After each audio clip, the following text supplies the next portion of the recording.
Punisher. Hero, anti-hero, vigilante, serial killer. Hey man, check the dictionary, he counts. Welcome back to They Call Me Uncle. What makes a man slap a skull on his chest and go on a 50-year killing spree that continues to this very day? Let's find out.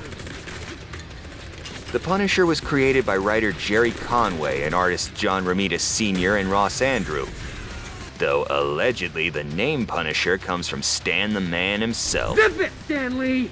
Punisher first appeared in Amazing Spider-Man 129 in February 1974, cover by Gil Kane, but he didn't get an origin until much later. He's depicted as a mere mercenary hired by the Jackal. His target? Spider-Man. While the Punisher has no powers, Spider-Man does, which narrowly saves his life. Hungry? Oh, so sorry.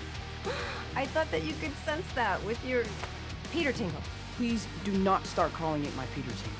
Spidey's super strength even allows him to smack the Punisher around, who vents his frustrations by laying a beatdown of his own on the Jackal.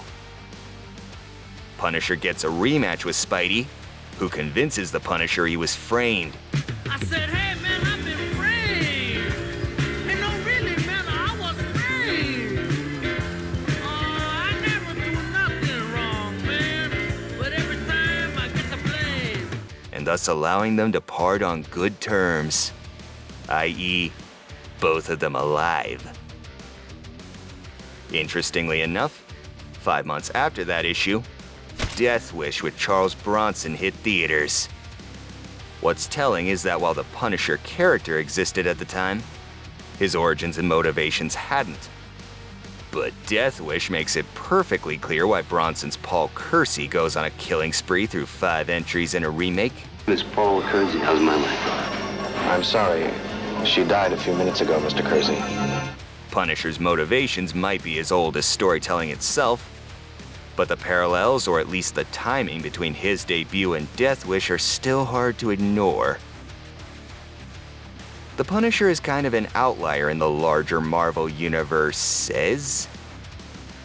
Comic books by their very nature are serialized, relying more or less on the same stable crop of characters. Hence that old joke that nobody truly dies in comic books. Punisher has the opposite problem.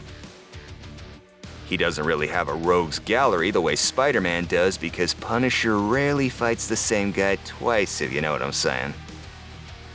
Also, he canonically does not play well with others.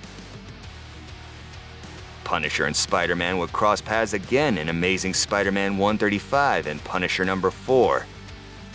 These stories were routine Spidey fare, but all that would change with Marvel Preview 2. Frank Castle is taking his family to a picnic at the park when they stumble upon a mob execution in the middle of the day in a public park. The mobsters open fire on the witnesses, killing the family, but only wounding Frank. And you've seen what John Wick does when you kill a dog. And so the Punisher launches an epic killing spree that's been rocking since 1974. Thanks for hanging out with us. Thanks for watching. Like and subscribe.